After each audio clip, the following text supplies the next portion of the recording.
Okay, so today I'm going to speak with you about radicals, kind of a continuation of what you should have learned last semester. So recall that bond dissociation energies are homolytic, so that means not two electrons are breaking apart, you know, going together. They're going to be going separate ways, sort of like what's depicted here. Remember that the sort of fish hook arrow is the designation for an actual singlet getting removed. So remember, singlets, if you were to, say, draw a 1s orbital, full occupancy, it would look like that. So that's what that's supposed to represent, is the singlet going in one direction. Okay. Opposite and spin, of course, etc. So, so this particular instance that we have right here is a peroxide. So notice how it's going to have a low energy, 211 kilojoules. Take a look on page 1250 in your text. It actually has a very good,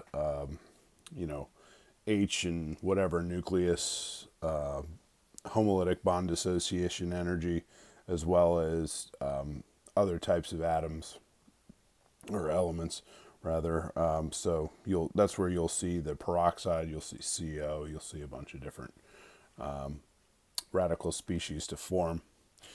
All right, so let's kind of go over the nuts and bolts here before we get into initiators. So the radical mechanism steps.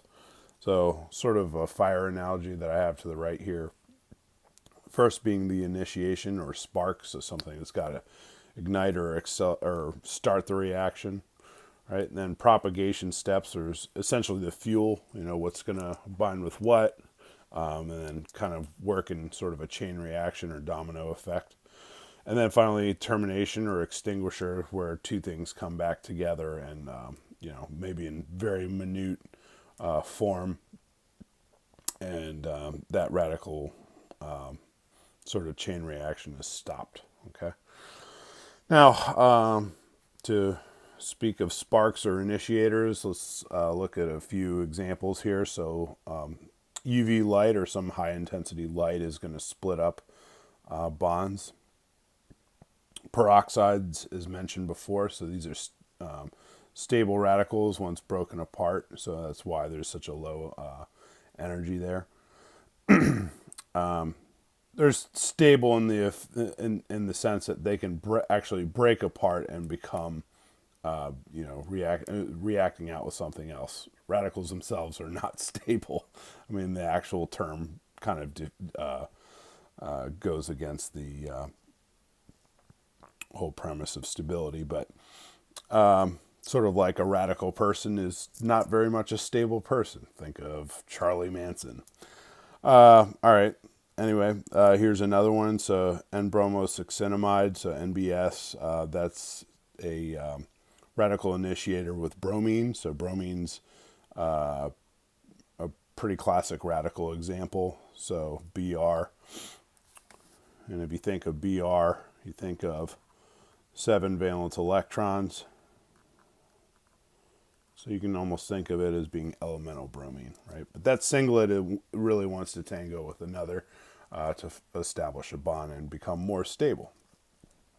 Okay, halogens. Again, if you had two halogens that are in gas or liquid state and they break apart, that's what you're going to form is two singlets that are reactive.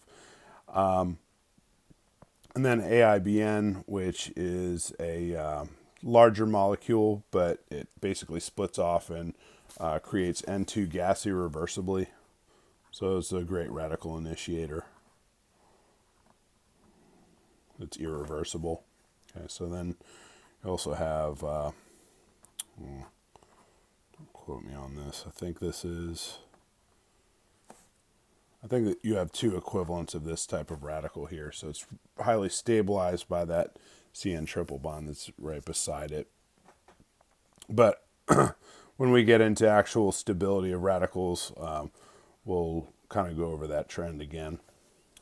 Now, something to take note of when there's actually a coupling, because of course we're trying to establish bonds here, right? So If we think of coupling, we think of energy barriers in terms of activation energy going from reactants to products. There really is no measurable or quantifiable activation energy in a coupling. Okay, so let's take a look at the trend to the most stable radical species. Again, this is just sort of a comparison with methyl all the way over to tertiary carbons. Follows the same trend as carbocations.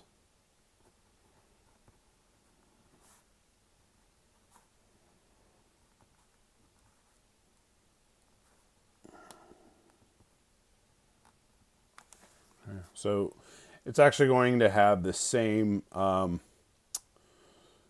effect, if you will, that you'll see with carbocations in terms of what kind of plane things are going to be on. Now, you'll also see that oftentimes you really can't control the stereochemistry of a product. Okay, so you can't get, preferentially R versus S, etc. All right. And also, if you're thinking about resonance, yes, it does play into effect. Okay, so it can resonate with other pi bonds and go into a pi bond or into a pi system. Okay, so lowest homolytic bond energy dissociation will generate easiest radical species to form. So just like what I wrote up here, this is a very low energy threshold. So therefore, that's why peroxides are so strong.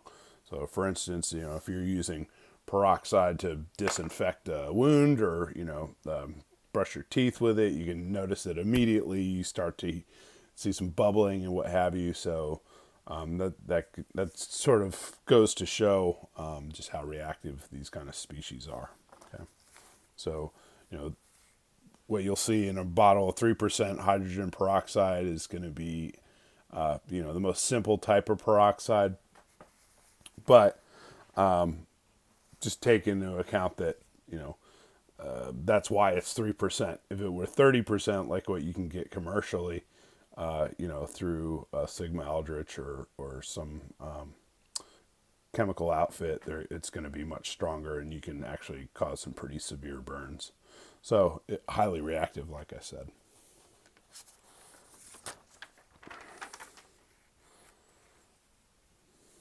Okay, so let's go over some nuts and bolts here in terms of producing products and how to go about that.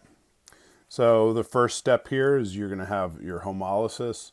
So in other words, you're splitting up these two electrons, or this sigma bond between the two bromine to establish two bromo radicals. So this is going to be the initiation step.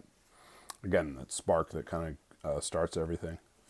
So then as one of those bromine radicals, a singlet, sorry, this is from page 1289, problem 25.40. Sorry about that. Okay, so we have this H that comes down. And notice how they kind of meet in the middle, right? It's kind of takes two to tango sort of deal here. One doesn't kind of overreach to give to the other. Well, the other kind of waits complacently, excuse me. Okay, so that's the first propagation step, where it's actually abstracting a proton here. Now, the second involves these two fish hooks coming together, again, somewhere midway.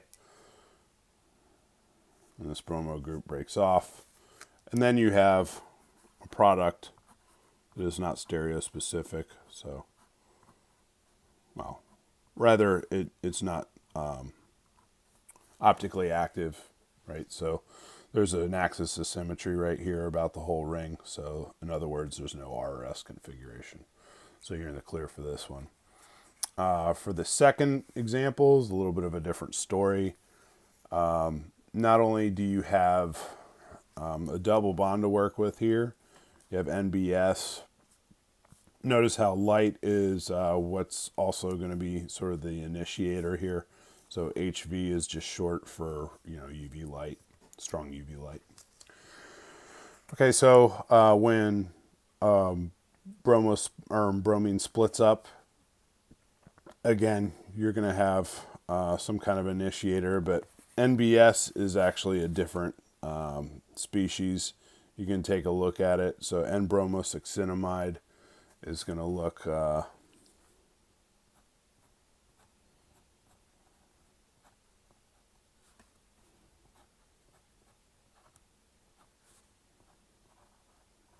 so. Okay, so when these actually split off, this is going to create a stable radical species on the left-hand side because this is highly conjugated. Okay. And again, you see some electron withdrawing groups over here above and below. So it stabilizes that radical. And then, of course, Br minus is going to be here to abstract that proton first. But like I was alluding to before, that singlet can actually conjugate with the double bond that you see right here. And you see this shift. So these are resonance forms. So in other words, you can have two different types of products here.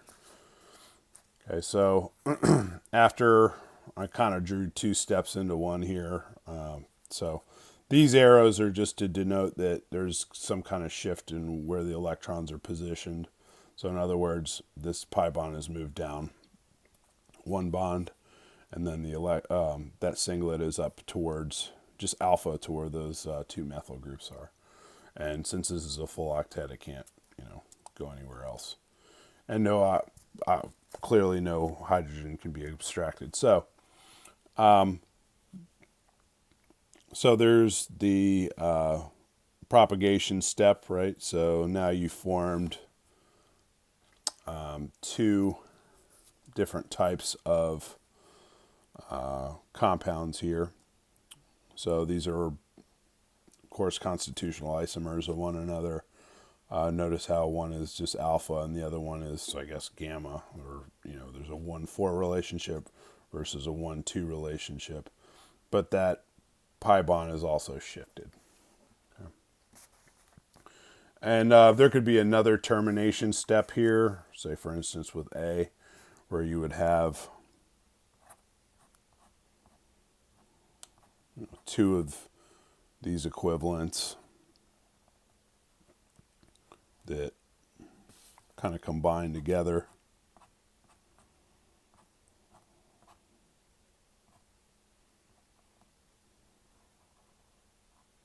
So take a look at what kind of energy would be involved in hooking those two carbons up, right? That really is going to be the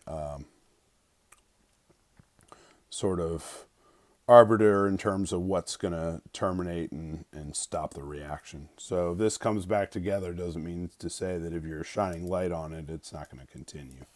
Okay, so either of these could be really a termination step. All right, moving on. So that should all be a review for you guys. For this point on, we're really going to be looking at different types of metal-assisted reductions. So metals are going to be alkali metals, in other words, group 1A elements. In their ground state are going to be reducing agents. So they're going to be a sole electron that's going to supply that one electron that's needed to reduce whatever species. In this case, we're going to look to selectively reduce an alkyne all the way to a trans alkene. Okay. Now, if you were just to apply, let's say,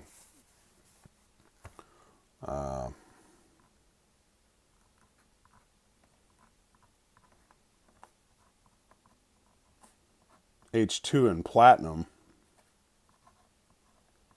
you wouldn't really have any control over getting this to be trans, right?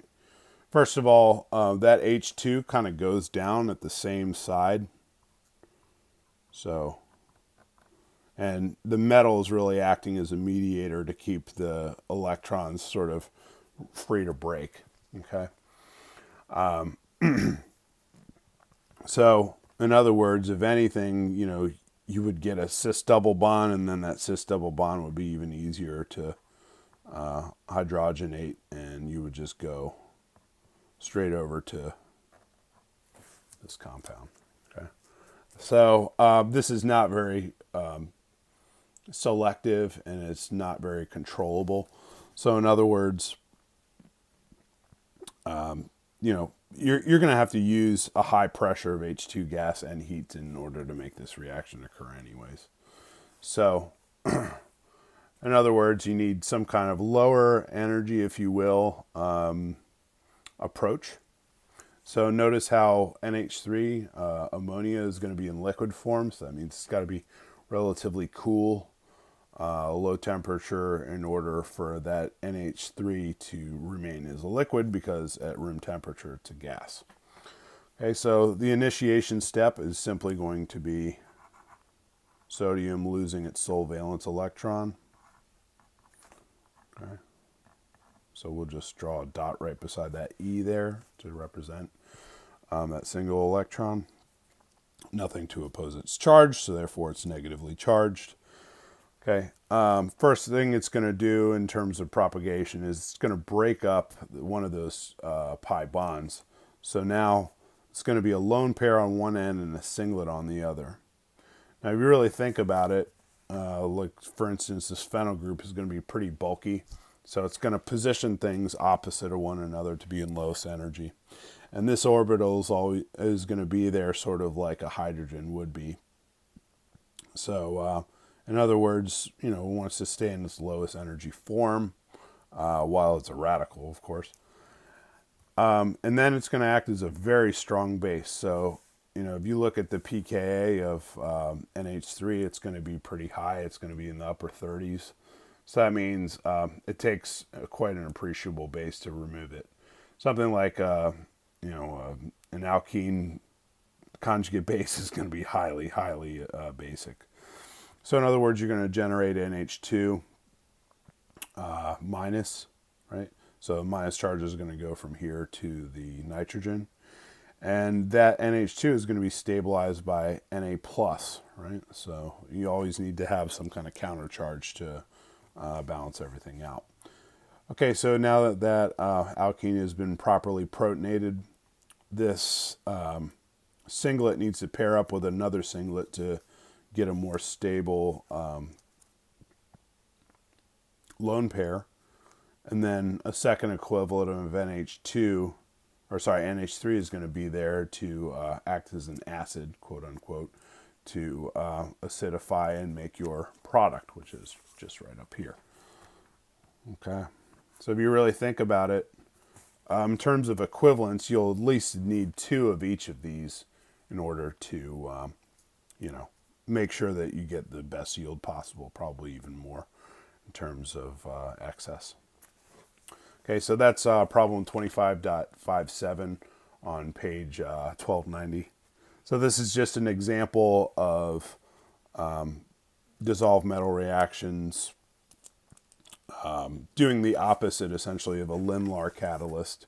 So if you remember that Limlar actually reduces alkynes rather to cis double bonds from being poisoned, meaning there's fewer activation sites and you'll get minimal full reduction.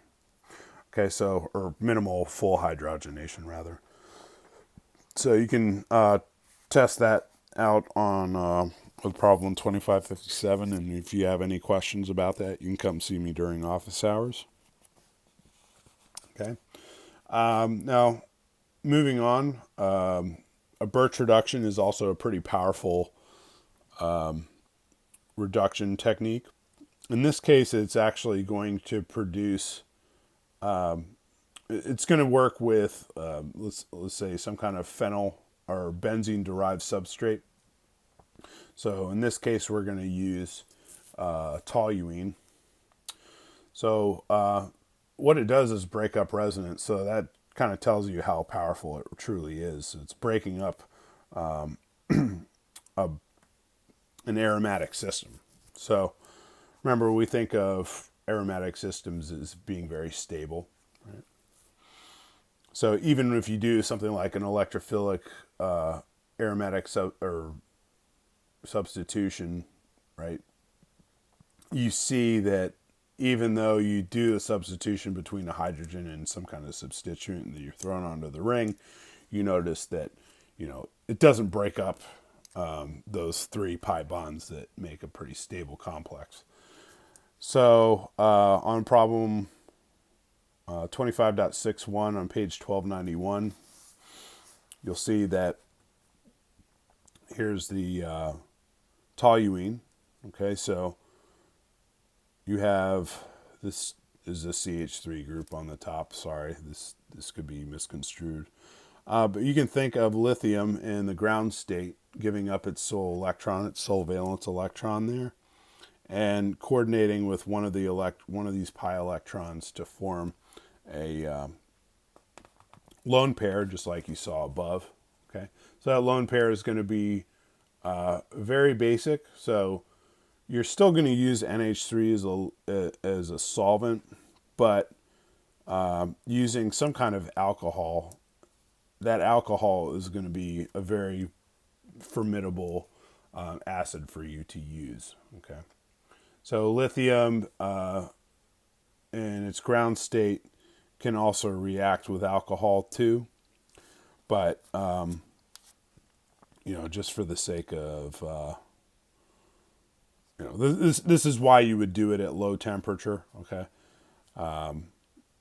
and the first step here is, again, proton transfer. So you're protonating the ring, and then a singlet exists right there and remains until a second equivalent of an electron comes in and pairs up with it. So now you have resonance structures. You have sort of a sigma complex here, but that doesn't go away because hydrogen is not a good leaving group, right? And we don't really have, we already have a negative charge here. So if we were to remove this hydrogen, there'd be 2 negative charges right next to one another. So it's not really going to work. Okay, so lone pair comes back down, back into the ring. So all this is going to be sp2 hybridized again. This is going to be sp3. Okay, so now these electrons are pushed out. Remember that a negative charge is going to migrate, every 2 nuclei. So in other words, now it's going to be on this side of the ring. Okay, so in other words, there's going to be a 1-4 relationship in terms of hydrogenation, if you will. So now this is going to act again as a base to remove proton. Again, some alcohol is going to behave as an acid. And then you just have your sort of 1-4 addition of or some kind of hydrogenation, right? Some form of it. But notice that it doesn't happen at the CH3 bond, or where CH3 junction is. That being is that if you were to do that, if you were to have it here and here, for instance, you would have 2 cis double bonds instead of 1 cis double bond and a tri-substituted double bond. So this is going to be more thermodynamically stable. Okay. Try the other examples around this region. I forgot exactly what number they are, but you can look back and see one with electron withdrawing groups. So this is slightly electron donating. Okay. See what happens when you have an electron withdrawing group and see what effect that's going to have on where these hydrogens are placed. Okay.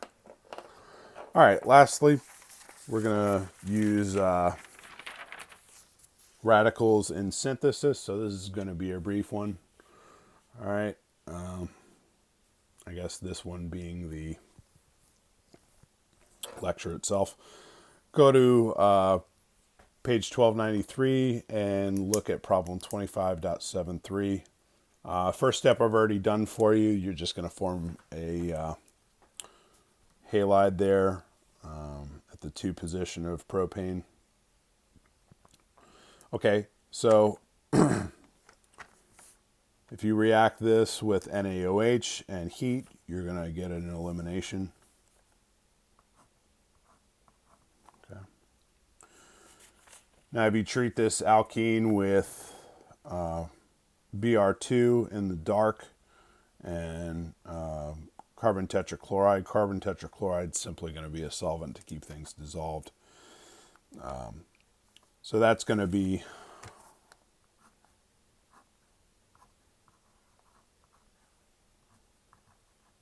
an electrophilic addition. Okay, so you have bromo at the 2 and 1 positions. Okay, so if you use LDA at low temperature and you use it in excess, you're going to get some elimination. So in other words, you're not just going to eliminate once, but you're going to eliminate twice, and you're going to form an alkyne. What that's going to do is form this species as an anion. So remember that LDA is going to be a very strong base, so it's willing to pluck any proton that's accessible. And you know, if you have an alkyne, that's most definitely terminal alkyne rather, that's going to be definitely accessible. Okay, so that's why for the second step you see that water that's there. Okay, so that water is going to act as an acid, and you're going to form a terminal group there. Okay, working back in reverse irreversibly here, you're going to use NaH. You're going to drive off H2 gas irreversibly. And then you're going to introduce a strong electrophile like methyl bromide. So that's just going to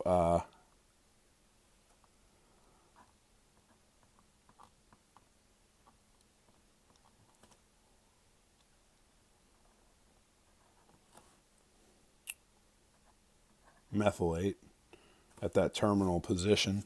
Seems like robbing Peter to pay Paul if you're going right back to it and using NaH. Sounds like a waste, but anyway, nonetheless. So now we have this type of alkene. This is CH3 on both ends, symmetrical. Okay. Now, if you use, this dissolved metal, notice how it's at negative 78C. So you would use like acetone and CO2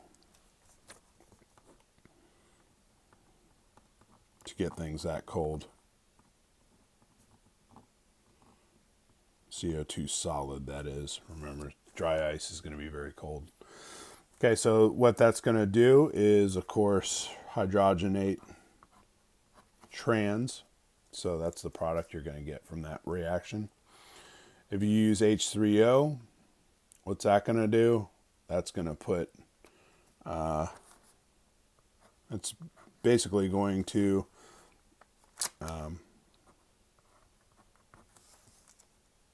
hydrate.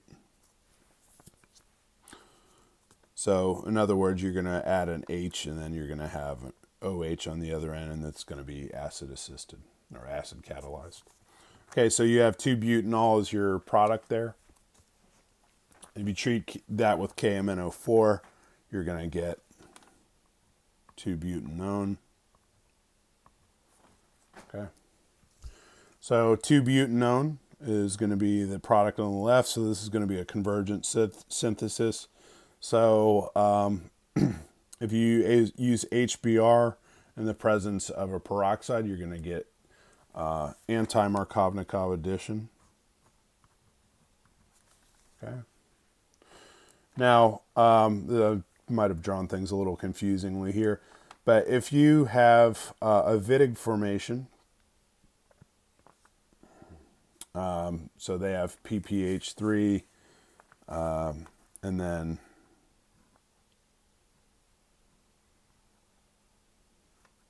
what is it? N-butyl lithium for a strong base to remove that hydrogen. So you're going to form that ylide of this guy right here. And that's going to form a double bond with your ketone there. Okay, so in other words, you're going to see, you're going to have, so 1, 2, 3, 1, 2, 3. Okay, good. All right, so this could be E or Z. Now, if it's E or Z, no matter what, if you're going to be treating this with cyclopentadienyl, so this is not an aromatic compound, you're going to form a bicyclic compound. So this isn't going to be the world's best dienophile, but nonetheless, it's going to work.